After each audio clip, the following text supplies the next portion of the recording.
Hello everyone.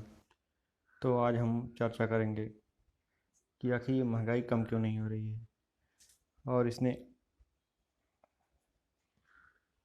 आम आदमी से लेकर सभी को कितना परेशान कर दिया है। रसोई गैस, सब्जियां, तेल, अनाज, सब कुछ इनके दाम में इतनी ज़्यादा बढ़ोतरी हो गई है कि इन्हें अब आवश्यकता से अनुसार हमें कटौती करनी पड़ रही है बहुत सारी चीज़ों में। तो देखिए, अभी तक का जो सबसे बड़ा संकट है वो महंगाई है। लंबे समय से जो खुदरा महंगाई बनी हुई है उससे जो आरबीआई हैं और अन्य बैंक हैं वो भी परेशान हैं।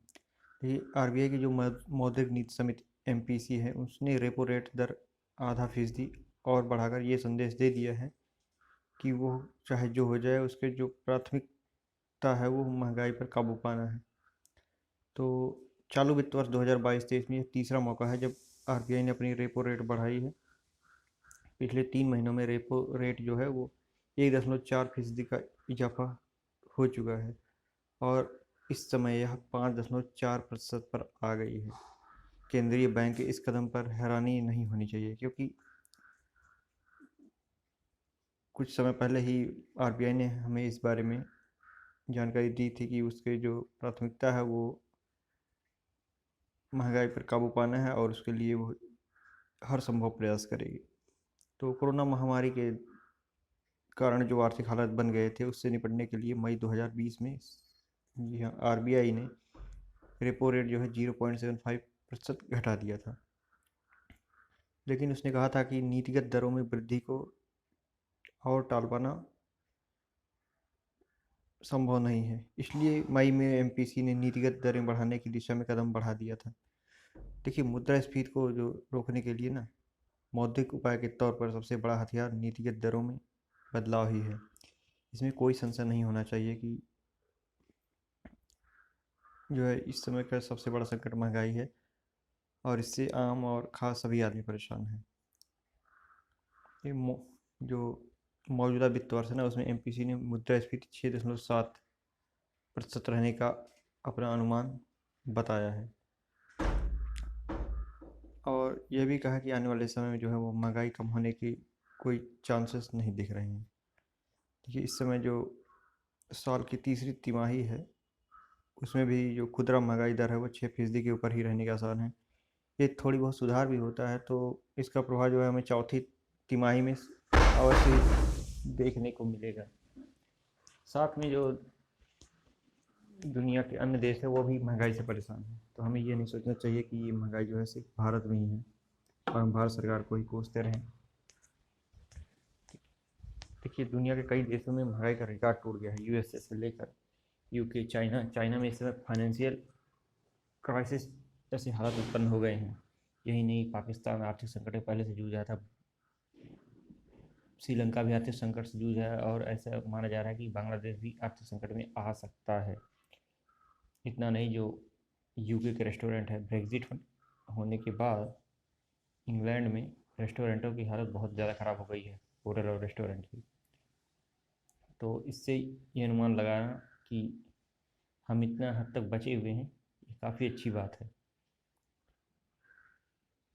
तो भारत में महंगाई बढ़ने के बाहरी कारक भी जिम्मेदार हैं, जैसे रसिया यूक्रेन का युद्ध होना, इससे फूड क्राइसिस हो गई, एनर्जी क्राइसिस हो गई, फ्यूल गैस क्राइसिस हुई और जो ये कच्चा तेल था वो जून में $95 प्रति बैरल था और जुलाई में ये $115 प्रति बैरल हो गया।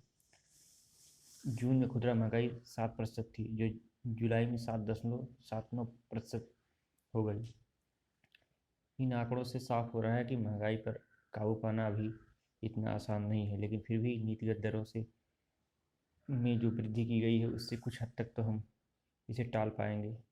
अब इन जो ये जो दरों में वृद्धि हो रही है इससे एक बात साफ है कि जो है कर्ज और महंगे होंगे। जब रिजर्व बैंक अपना रेपो रेट बढ़ाएगी तो अन्य बैंक भी अपने ब्याज दरों में बढ़ोतरी बढ़ोतरी करेंगे। इससे उपभोक्ता बाजार और संपत्ति बाजार पर भी विशेष असर पड़ेगा। कर्ज महंगा हुआ तो बहुत सारे लोग जो मकानों की खरीद फरोख्त करते हैं रियल इस्टेट में, या फिर जो ऑटोमोबाइल इंडस्ट्रीज हैं, अन्य इंडस्ट्री हैं, वो सभी परेशान होंगे। इतना ही नहीं, जो बिल्डर्स हैं या फिर जो सीमेंट इस्पात या अन्य औद्योगिक क्षेत्र वे भी प्रभावित होंगे। वाहनों की बिक्री बहुत ज़्यादा घट जाएगी।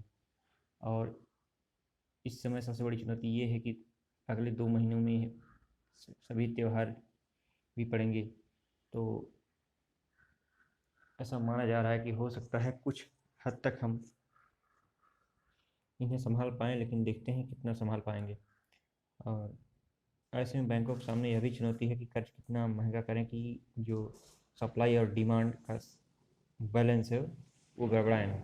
हालांकि ब्याज दरों में बढ़ोतरी का फ़ायदा उन लोगों को मिल सकता है जो आकर्षक ब्याज दरों के लिए अपना पैसा बैंकों में सावधि जमा के रूप में रखते हैं। जी हाँ, जो फिक्स डिपॉजिट करते हैं उनके लिए, या फिर जो FD RD वाले हैं उनके लिए हो सकता है कि कुछ हद तक लाभ मिल सकता है। लेकिन खुदरा महंगाई को थामने का रिजर्व बैंक का यह उपाय कितना कारगर होगा, ये आने वाले दिनों में पता चल जाएगा।